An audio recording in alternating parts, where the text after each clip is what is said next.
Bonjour à toutes et à tous. Donc, ces premières minutes vont être donc enregistrées puisque Bernard André ne pourra pas être dans les 4 réunions de journée de l'inspection. Donc, nous lui avons préparé quelques petites questions, et dont notamment certaines qui sont issues des questions qui ont été formulées par vous-même sur le forum du site académique. Donc, Bernard, bonjour. Nous sommes très heureux que l'inspection générale ait fait le déplacement jusqu'à Grenoble pour nous accompagner dans cette démarche. Serait-il possible que vous vous présentiez auprès de la profession et des collègues de l'Académie de Grenoble? Oui, alors bonjour à tous, et je suis content de venir dans cette académie. J'essaie d'y venir le plus souvent possible sur diverses missions, qu'elles soient disciplinaires ou transversales pour l'inspection générale. Donc, je suis Bernard André, je suis inspecteur général après avoir été une bonne dizaine d'années inspecteur pédagogique régional dans l'académie de Créteil, et puis après avoir enseigné plus d'une vingtaine d'années, fait de la formation à l'université, la formation à l'IUFM. Donc, je viens au nom de l'inspection générale pour, si vous voulez, un regard national et porter une politique publique aussi, avec la réforme des programmes que vous connaissez, vous, et puis l'évolution des textes certificatifs, raison de la journée d'aujourd'hui. Globalement, l'inspection générale, je ne sais pas si vous savez quelles sont les missions des uns et des autres. On est une bonne centaine d'inspecteurs généraux, plus une autre inspection générale de l'administration de l'éducation nationale et de la recherche qui s'occupe plutôt de l'université, on va dire. On est sur des missions de contrôle, d'évaluation, de formation, d'expertise, de GRH, on va dire. Et auprès du ministre, comme les IPR, quand on est IPR, on travaille auprès du recteur dans chaque académie. Bien là, c'est une dimension nationale. On travaille auprès du cabinet du ministre sur les problématiques du moment que vous connaissez les uns et les autres, bien sûr. Notre boulot va des concours, de l'expertise des textes, l'écriture des textes également, de l'évolution des travaux interdisciplinaires du type socle commun de compétences et de connaissances. Bon, voilà. Alors on est à l'écriture globalement d'une bonne centaine de rapports qu'on remet chaque année, toutes disciplines confondues. L'inspection générale, c'est 14 groupes. Des disciplines que vous connaissez dans vos salles des professeurs, plus l'établissement et vie scolaire et le premier degré. On est 14 groupes à travailler sur l'élaboration de rapports. Donc on le fait parfois simplement à l'inspection générale, qui est une inspection générale plutôt à vocation quand même pédagogique, parfois avec l'IGA-ENR dont je vous ai parlé tout à l'heure, parfois aussi avec l'inspection générale du ministère des Sports. L'année dernière, j'ai commis un rapport dont j'étais le pilote sur la complémentarité des dispositifs concernant les sportifs de haut niveau, par exemple. Donc là, on travaille avec l'inspection générale du ministère des Sports. Parfois, ça peut être avec l'inspection générale du ministère de la Santé. Donc vous voyez qu'on a les inspections générales, parfois s'associent de manière à réfléchir, faire des propositions, et ensuite, c'est le politique, évidemment, qui décide. Voilà. Alors simplement, peut-être dire les problématiques du moment, vous les connaissez. Vous êtes tous au fait de Refondons l'école, qui est l'actualité politique et éducative du moment. On va déboucher sur une loi de programmation début de l'année 2013, mais pour l'instant on est quand même toujours dans le cadre de la loi de 2005, la loi Fillon, pour ce qui nous concerne de l'école à l'université. Donc les grandes problématiques pour l'année à venir, pour une inspection générale, qu'on diffuse, si vous voulez, sur tout le territoire, ce que je fais un peu aujourd'hui, c'est le socle commun de compétences et de connaissances. C'est Bac-3, Bac+3. C'est réfléchir à la réforme du lycée, mais en entendant les 3 ans du cursus lycée, sans oublier les 3 ans qui suivront derrière. C'est la formation initiale et la formation continuée des enseignants. C'est un sujet majeur sur lequel on travaille, notamment dans le cadre des recrutements au concours, mais aussi sur leur formation elle-même. C'est la grande difficulté scolaire. Énorme travail sur ce qui concerne la lutte contre le décrochage. Et on est beaucoup d'inspecteurs généraux mobilisés sur cette problématique. Et moi, c'est la problématique qui me guide dans mes missions. Voilà. 150 000 jeunes au bord du chemin chaque année, c'est un vrai problème. Il faut qu'on trouve des solutions, c'est pas possible. Donc je travaille par exemple sur un rapport cette année qu'on rendra au ministre, une note qu'on rend rapidement au ministre là, sur la problématique de l'absentéisme et la lutte contre le décrochage. Donc, considérant qu'en plus le PS a énormément de choses à dire là-dessus. Un travail aussi sur le pilotage, les gouvernances, quelles décisions au niveau de l'établissement, au niveau du département, au niveau de l'académie, par rapport au niveau national, vous voyez, comment on pilote, de quels indicateurs a-t-on besoin. Donc on est qui prend des décisions, un cadre national et quelle liberté au plus près du terrain, ça c'est quelque chose qui nous préoccupe. Et enfin, l'innovation, c'est-à-dire ce qui se passe dans les territoires, d'innovant qu'on peut rendre ou généraliser ou au moins proposer à l'ensemble des territoires. Voilà globalement une petite présentation. L'inspection générale, Sylvaine. Merci donc pour ce tour d'horizon sur des missions qui sont sans doute pas forcément connues de la profession, et sachant que bon, on est dans un système français où cette évaluation reste très importante et permet, je pense, une part de démocratie et d'investissement par rapport à l'État lui-même. Alors ensuite, on va revenir donc sur l'objet même de notre journée, qui est le diplôme national du brevet et le récent texte qui fait suite donc à la mise en place des nouveaux programmes du collège, qui au niveau de l'Académie de Grenoble, le nouveau texte sur les programmes a été bien accueilli. L'ensemble de la profession, et les collègues pourront en témoigner ici, ont beaucoup fait évoluer leur programmation, leur contenu, etc. Peux-tu nous dresser un historique concernant ce toilettage, si on peut dire parler de toilettage, ou de modernisation de tous les programmes d'éducation physique? Alors, sans faire trop d'histoire, mais malgré tout, on est un peu obligé. Alors c'est vrai qu'en 2008, ont été écrits, sous la responsabilité de l'inspection générale, avec des groupes d'experts, les textes au collège, 2008. Donc qui succédaient aux anciens textes, avec un petit peu d'écart, un petit peu de retard. L'idée, c'était de construire ces textes dans le cadre et la problématique de la loi d'orientation de 2005, dans la loi Fillon. Donc avec un principe ou une boussole directrice, c'était le socle commun de compétences et de connaissances.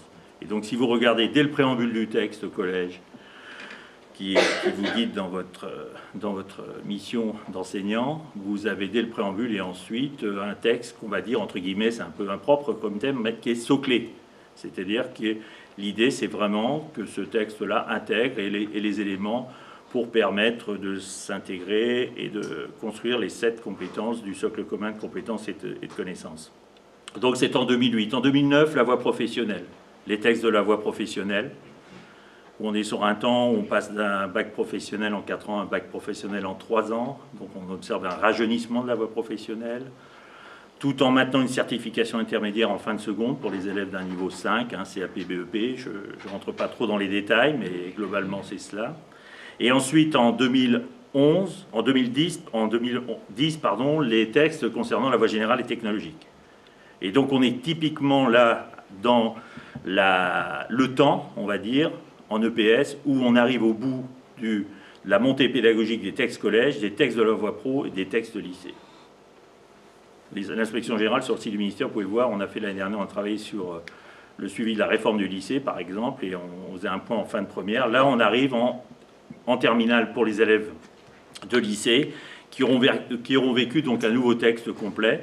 Et on est donc on débouche maintenant sur la mise en œuvre de la matrice disciplinaire éducation physique et sportive, une finalité, des objectifs communs, une liste d'activités et des dimensions de la discipline qui sont des dimensions d'ordre culturel, ou ce sont des dimensions qu'on a nommées des compétences propres, qui nous permettent de classer ou de ranger les activités physiques et sportives en types d'expériences, 4 grands types d'expériences en collège et 5 grands types d'expériences à faire vivre aux élèves en lycée, et des compétences, un champ de compétences, une deuxième dimension plutôt de l'ordre des compétences méthodologiques et sociales, que vous mettez en œuvre évidemment dans le cadre, les unes et les autres, des compétences attendues, c'est-à-dire qu'on doit construire les compétences attendues dans chacun des niveaux. De la 6e à la terminale, on a 5 niveaux. C'est ça la matrice, on est capable d'identifier 5 niveaux de compétences attendues. Le 5e niveau de compétences attendues étant réservé plutôt à l'option, l'épreuve facultative, l'option, l'expertise sportive scolaire, on va dire, et l'enseignement de complément. Donc le toilettage, il s'est fait dans cette idée-là, c'est-à-dire de la maternelle au baccalauréat, il y a quoi, 1300, 400 heures d'éducation physique et sportive pour un gamin de France. on l'emmène tout au bout du chemin. Eh bien, on a la même matrice depuis la classe de CP jusqu'à la classe de terminale. On a essayé d'avoir un cadre théorique, c'est discutable, on peut en discuter, mais c'était l'idée d'avoir une cohérence tout au long, un fil rouge où on enchaîne avec ses élèves. Donc 2 niveaux au collège, vous les connaissez, qui enchaînent sur 2 niveaux au lycée avec cette obligation de résultat, bien évidemment. Toilettage, concernant le DNB, c'est surtout l'objet de la réunion d'aujourd'hui, 25 ans après, quoi. C'est-à-dire qu'on est... Voilà. Oui. Voilà. Oui, est-ce qu'il est possible de 25 ans après, parce que c'est vrai qu'on a beaucoup parlé de ce texte de 97, hein, si je ne m'abuse, qui était plus appliqué depuis bien longtemps, les enjeux là, de ce nouveau DNB, parce que les enseignants qui sont ici dans la salle ont toujours évalué au DNB, on n'en parlait pas tellement, et là on met en œuvre des procédures nouvelles et de nouvelles modalités pour des épreuves au DNB.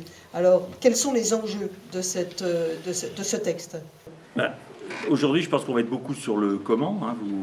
Le quoi, vous commencez à savoir. Vous avez lu les textes, vous avez vu la circulaire du mois de juillet. Le comment, on va sûrement voir aujourd'hui et puis dans les jours à venir. Le pourquoi, c'est plutôt la raison de ma visite. C'est essayer de comprendre ce qui s'est passé. Vous êtes enseignant depuis un certain temps, peut-être une bonne carrière déjà en collège. Un texte de 25 ans d'âge qui date de 97. Une profession qui pendant les 25 dernières années, en gros, ont fait sur le territoire des choses très intéressantes sûrement, mais complètement disparates, très hétérogènes, très différentes entre la Guyane, la Réunion, Marseille, Lille, la Bretagne à Rennes et vous-même à Grenoble. On avait des choses très différentes. C'est-à-dire que les élèves étaient évalués à la fin de la classe de 3e, sûrement bien, sûrement correctement, par rapport à un effort national et de cohérence nationale, c'est plus discutable, on va dire. Et nous, ce qu'on a pu observer sur le terrain, ici ou là, c'est des différences notoires. Donc le DNB, il y a N, le N du national, et l'idée c'était, à l'observation, la France, c'est avec les corps d'inspection et nous, on est 90 à inspecter en France. On inspecte pas moins de 6000 enseignants par an. Entre 5500 et 6000 leçons d'EPS en France. Donc on voit des élèves en acte. À l'inspection générale, c'est pas seulement un inspecteur qui est posé là-bas dans son donjon et qui regarde l'EPS du haut de son je sais pas quoi. Non, un inspecteur général, il va aussi dans la classe, il va dans les établissements comme les inspecteurs pédagogiques régionaux. Et donc nous, sur l'observation, on a vu des différences incroyables par rapport à ça. Donc ce diplôme national du brevet, c'est d'avoir une cohérence entre les programmes que vous avez mis en œuvre depuis 4 ans maintenant, et un diplôme finalement qui permet de rassembler et de dire qu'à la fin d'une classe de 3e d'un cursus de 4 ans au collège, on atteint un niveau 2 de compétences attendues. La profession des professeurs d'EPS que vous êtes se sont emparés en 1992 des protocoles du baccalauréat. On l'a vu beaucoup en France, en y mettant performance, maîtrise, exécution, un peu de connaissance d'accompagnement. Avec à peu près, on a vu les répartitions issues du baccalauréat. Ça a perduré jusqu'à l'année dernière, très honnêtement, alors que 92 pour le bac, c'est cassé depuis 2002. Puisqu'en 2002, le baccalauréat vivait un autre protocole certificatif. Or, au collège, on a vu perdurer la performance, la maîtrise exécution, plutôt organisée de ce type-là. Bon, ça fonctionnait sûrement, mais l'idée là maintenant, c'est de dépasser ça, on est dans un effort de lisibilité. Et puis, les programmes et la certification, mais surtout les programmes, un niveau 2 dans 8 groupements, un niveau 2 dans 4 compétences propres, c'est tenter d'élargir l'offre de formation, répondre à un public féminin en grande difficulté du point de vue de l'EPS, globalement, et également répondre à ces élèves qui sont non sportifs dans le cadre de l'EPS. Alors, on parlait justement de ces niveaux 2 dans 8 groupements, et qui est bien mentionné dans les programmes, et le texte sur la certification insiste beaucoup sur le niveau 2 dans les 4 compétences propres. Alors une de nos interrogations, si on lâche les 8 groupements, est-ce qu'on ne va pas aller vers la disparition progressive de certaines activités au collège, et des activités où les enseignants n'ont pas forcément été les plus formés, c'est-à-dire les activités physiques artistiques et les activités de combat? Oui, je comprends l'inquiétude de Sylvaine. Dans la problématique enseigner, évaluer, on enseigne des choses qu'on doit évaluer. Vous évaluez plein de choses que vous enseignez, mais vous évaluez aussi plein de choses que vous n'avez pas enseignées. En tout cas, on doit enseigner ce qu'on doit évaluer. Bon, vous voyez, on a des problématiques autour de ces deux grands thèmes. L'idée, c'est qu'on entre par les programmes. C'est-à-dire sur 4 ans pour le collège et 3 ans ensuite pour le lycée, l'important, c'est de rentrer par les compétences. On n'est pas sur des entrées activités. Les groupements ont été maintenus dans les textes. Cette répartition d'activités a été maintenue dans les textes collège et on doit bâtir un niveau 2 dans les 8 groupements. C'est ce qui doit nous guider. Si on le fait, évidemment qu'on aura bâti un niveau 2 dans les 4 champs de compétences. Je comprends l'inquiétude par rapport à la danse, au sport de combat. On pourrait dire, mais les enseignants vont s'emparer avec les élèves de l'acrosport dans cette CP de 3. Ils vont prendre plutôt ce groupement-là. Bon, voilà, il y a un travail de fond. Je parlais tout à l'heure de formation initiale et de formation continuée. C'est notre travail. C'est aussi l'importance de persuader les uns les autres, de nous persuader tous, les professionnels, là, des activités, de l'intérêt des activités artistiques. On a identifié dans la voie professionnelle au lycée depuis quelques temps, lisez les rapports des commissions académiques du bac, on a bien identifié que la CP4, les sports d'opposition et de coopération, les sports de raquettes avaient certes des qualités bien évidemment, mais ne permettaient pas la réussite de tous les élèves. Et on est sûr que dans la CP2 et la CP3 et dans les groupements qui les composent, on a là des activités à proposer à nos élèves qui sont un enrichissement à la fois culturel et qui sont aussi, sur le plan de la motricité construite, un progrès majeur qui fait réussir tous les élèves, je redis, les filles et les élèves non sportifs. Un élève sur 5 en France n'a de pratique physique que dans le cadre de l'éducation physique et sportive. Un élève sur 2 même, hein. Le dernier sur rapport. 2. Un élève sur 2, entre 40 et 60%, le dernier texte. Donc vous imaginez le travail qu'on a à faire. Donc on a intérêt à avoir une offre de formation qui propose vraiment une palette d'activités aux élèves, mais je rappelle, on entre par les compétences. Je pense par ailleurs que tous ces nouveaux textes et je pars de ce postulat, disons, ces nouveaux textes et puis cette offre de formation engage la profession sur, c'est vrai, la formation initiale est une formation continuée solide et lourde, mais je crois que c'est un enrichissement personnel, c'est un enrichissement professionnel. Et on a tout intérêt. Bon, c'est le premier pas qui est souvent difficile quand il faut aborder des activités qu'on n'a jamais traitées sur le plan didactique. Bon, voilà, il faut le mouvement vient en marchant, faisons le premier pas.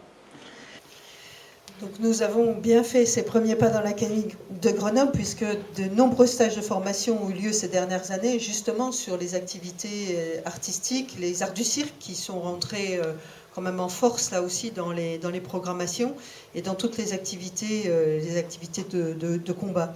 Alors le mot important donc qui nous guide et qui est vraiment l'enjeu de l'éducation physique et sportive, c'est effectivement l'utilité sociale de l'éducation physique avec son utilité sociale de la santé, hein, on l'a bien mis en avant, et l'utilité sociale par rapport à la citoyenneté. Hein, donc ça, c'est vraiment des points importants.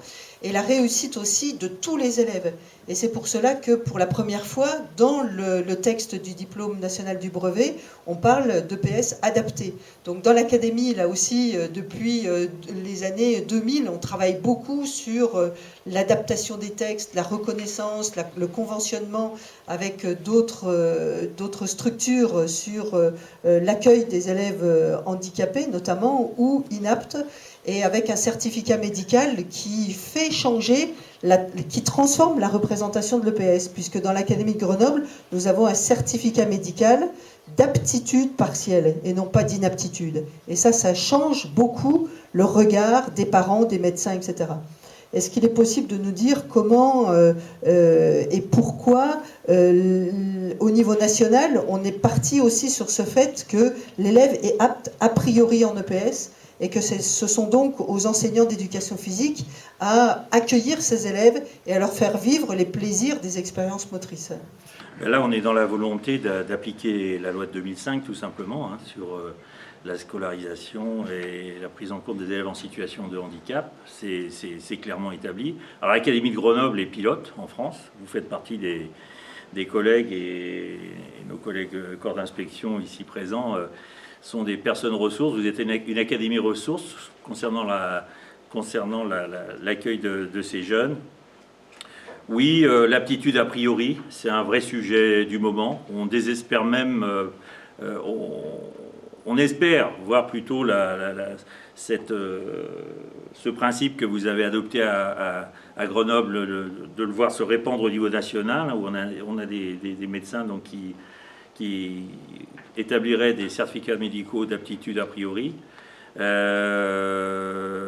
rappelant que c'est l'enseignant qui ensuite va faire une proposition d'enseignement adapté. C'est l'enseignant qui est responsable jusqu'à la dispense possible. Par exemple, un médecin ne dispense pas un élève.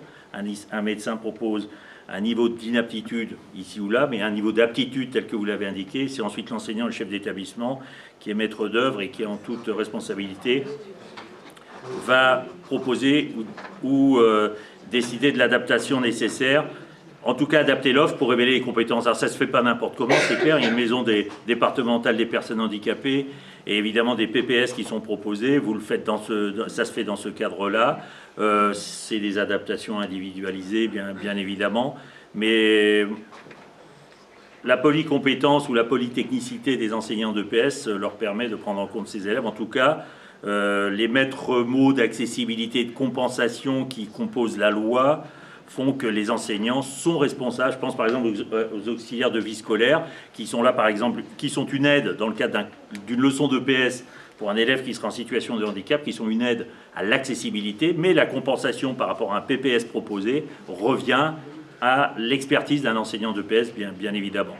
Vous rejoignez ce qui se fait au lycée, beaucoup plus, c'est plus indiqué dans les textes. C'est indiqué dans les textes, mais vous savez, ce qui est écrit est obligatoire, ce qui n'est pas écrit est parfois autorisé. Donc il y a des espaces à prendre dans le cadre de l'esprit des textes. Mais moi, je pense que là, vraiment, pour le coup, vous êtes vraiment en pointe sur le sujet au niveau national. Et c'est un bonheur pour les élèves que de pouvoir, évidemment, bénéficier d'un enseignement adapté. J'ajoute que peut-être que les Jeux des Paralympiques à Londres favorisaient particulièrement le regard qu'on peut avoir maintenant. Je pense qu'on va se détendre un petit peu là-dessus. En tout cas, il est hors de question maintenant qu'on soit dans une espèce d'impuissance apprise sous prétexte qu'on est un jeune en situation de handicap. On n'est pas impuissant, on a le droit. C'est l'idée de dire qu'on entre dans le droit commun, c'est-à-dire la pratique en EPS et le droit à une note à l'examen, c'est du droit commun pour tous les élèves. Et les élèves en situation de handicap en font évidemment partie. Compliqué, difficile, Heureusement qu'on est professeur de PS pour enseigner de cette manière-là. Il faut être très réveillé le matin, c'est vrai. C'est vrai que c'est un vrai boulot. Parfois, il faut s'y mettre à 2 ou 3. Mais je pense que le jeu en vaut la chandelle, bien évidemment. Il y a 2 fédérations handisport et Fédération française de sport adapté pour les élèves en difficulté intellectuelle et cognitive qui sont près de nous par rapport à ça. Je vous rappelle, on a signé des conventions comme les fédérations sportives entre le ministère, l'UNSS, l'UCEP et ces 2 fédérations pour faire un travail en commun. Ils sont prêts à nous aider pour nous prêter du matériel, des expertises. On a des choses à construire ensemble. On est au début de l'histoire, je pense. Mais enfin, vous êtes carrément à la pointe du combat. Merci. Il est vrai que l'Académie de Grenoble a signé une convention l'année dernière avec la Fédération handisport et sport adapté, mais qu'au quotidien, donc c'est le travail de terrain qui est fait aussi par Christine, et c'est le travail de terrain, de remontée qui a permis donc de donner des idées et puis de convaincre. Tout le monde en est convaincu. Après, on sait très bien, c'est la difficulté de mise en œuvre avec l'extrême différenciation qu'on peut avoir dans les classes. Alors, 2 dernières questions avant de rentrer dans le PowerPoint plus institutionnel concernant les aspects pratiques de ce texte du DNB et notamment sur la notion d'ajustement local des référentiels fournis dans les annexes du texte. Alors, est-il possible de nous dire jusqu'à quel point peuvent aller ces adaptations locales, sachant que nous, en tant qu'IPR, on en a une lecture, on la présentera tout à l'heure, mais on voulait auparavant avoir le point de vue de l'inspection générale. Alors, le point de vue de l'inspection générale va aussi s'appuyer sur ce que vous allez décider les uns les autres. On est là pour ça. C'est-à-dire que on va à la rencontre des académies pour vous entendre. On a produit des textes. Alors, ce n'est pas l'inspection générale qui a écrit les textes. L'inspection générale, elle a piloté l'écriture des textes avec un groupe d'experts dont vous étiez, avec vos représentants, avec des enseignants de PS, avec des corps d'inspection. Et ensuite, à certains endroits, ça a diffusé, les uns et les autres, je ne vais pas donner de nom, mais certains été sollicités pour donner votre point de vue sur un bout d'écriture de référentiel ou de manière à avoir l'avis d'enseignants, et souvent dans les activités d'enseignants de PS, non spécialistes de l'activité. Je dis bien. Pour chacun des référentiels, on a soumis... Alors, il y a des erreurs, on y reviendra sûrement tout à l'heure, il y a des erreurs dans des référentiels, il y a des bugs qui traînent ici ou là, et oui, on va sûrement les lisser, on va essayer de prendre en compte tout ce que vous allez faire remonter, et on va améliorer ces propositions. Mais malgré tout, on est dans la continuité des textes, la lettre et l'esprit, j'en parlais tout à l'heure, des textes programmes. Pour les référentiels, on est sur... des référentiels qui sont là à votre disposition, qui nous mettent de la cohérence, nous proposent une certaine cohérence au niveau national. Ce sont des référentiels où, dans le référentiel qui ne bouge pas, c'est l'intitulé des compétences attendues. L'intitulé des compétences attendues, ça relève des textes, c'est gravé, ça a été voté en Conseil supérieur de l'éducation. Ce sont les niveaux de compétences attendues, les 2 niveaux. Ensuite, vous avez une proposition de référentiel qui ne doit pas vous aider, qui ne doit pas vous servir à évaluer les élèves au DNB. Il vous revient de construire les outils pour recueillir les données, les indicateurs sur la pratique, la production de vos élèves par rapport à ce référentiel. On ne triture pas ce référentiel pour l'utiliser directement et je pose une note. C'est je fabrique tous les recueils, les outils qui vont me permettre d'observer la production suite à mon enseignement dans l'activité pour bâtir un niveau 2 de compétences attendues. Et pour dire qu'on est dans le DNB et qu'on valide au niveau national, je me réfère à ce référentiel. Volontairement épuré. Rien à voir avec les référentiels du baccalauréat. Et alors là, je peux vous dire, messieurs, dames, que vos inspecteurs étaient présents sur cette réflexion dans l'épure, c'est-à-dire ne pas imposer au niveau national, vous imaginez bien, un type d'évaluation, un type d'approche dans l'activité. Donc vous avez des référentiels qui vous laissent des espaces d'adaptation. Et donc finalement, on a un cadre national qui est donné et un curriculum établissement, un curriculum de formation. Alors vous direz pour vous, votre stratégie académique, c'est la liberté, c'est la forme de gouvernance dont je parlais tout à l'heure. Mais dans l'esprit, c'est ça, si vous voulez, un cadre national qui nous permet une cohérence au niveau national dans l'évaluation de ces élèves en fin de cursus collège. Mais en revanche, réellement des espaces d'adaptation au niveau local. L'important, c'est de dépasser le coût du... On vise un niveau 2 de compétences attendues, donc je propose 2 cycles en face d'enseignement avec mes élèves. 2, je ne sais pas, sera peut-être 3, sera peut-être 4. Si j'ai des élèves en situation de handicap, je vais encore avoir des chemins détournés. Je vais avoir des chemins... on va mettre plus de temps, on va passer par d'autres chemins, mais on va viser le niveau de compétences attendues. On mettra plus de temps, tout dépend du cursus, tout dépend du contexte. En tout cas, vous avez les espaces d'adaptation dans chacun des référentiels. Je pense qu'on en reparlera tout à l'heure. Donc merci beaucoup pour la réponse à ces premières questions. On va en discuter là tous ensemble lors de ces journées d'inspection, donc d'octobre 2012.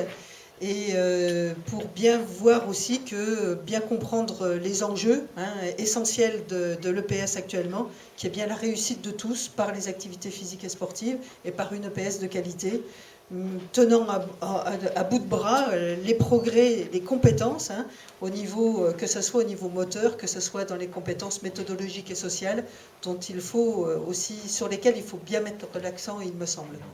Donc merci beaucoup, et puis on va continuer sur le concret du PowerPoint.